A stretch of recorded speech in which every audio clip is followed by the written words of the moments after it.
The Ebola outbreak in West Africa is not only a public health emergency, but it poses significant threat to government stability, economic growth, and more importantly, community cohesion, especially in the three most affected countries, that is Guinea, Liberia, and Sierra Leone. These three countries form the bottom 15 of the 2013 United Nations Human Development Index. In normal times, these three countries, they struggle considerably to maintain law and order and provide public services. And now with the Ebola outbreak, it's causing added burden on government institutions, the infrastructure, and the national security. For instance, in Liberia, the government had to postpone the senatorial election that was due in October 2014. And there were several senior government officials that refused to return to the country for fear of contracting the Ebola virus.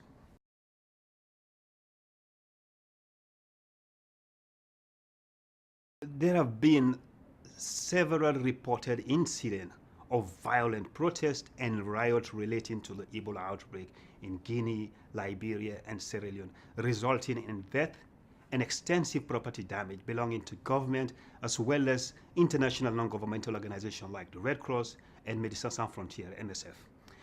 And the imposition of state of emergency has stalled considerably government activities in these countries. And the propensity for violence is high in Guinea, Liberia, and Sierra Leone, given their recent history. Sierra Leone and Liberia still bear the scar of a civil war that lasted for 11 and 13 years respectively. And Guinea is only having in place its first democratically elected government in 50 years in January 2014. And this reflects weak culture of accountable governance.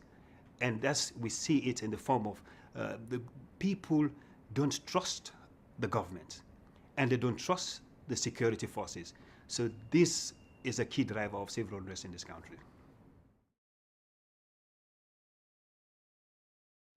We assess that there is high risk of a violent protest and riot breaking out in 2015 in Guinea, Liberia, and Sierra Leone.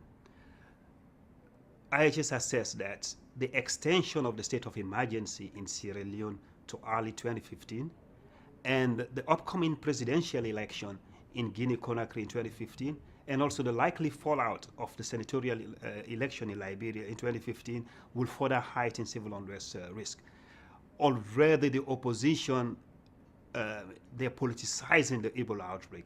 They are accusing the government of misappropriating Ebola funds. They are also accusing the government of abusing its power under the state of emergency rule.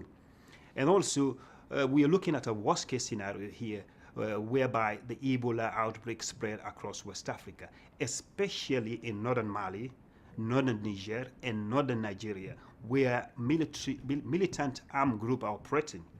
This will hamper international efforts response because it will expose foreign workers to high kidnap risk as well as death and injury.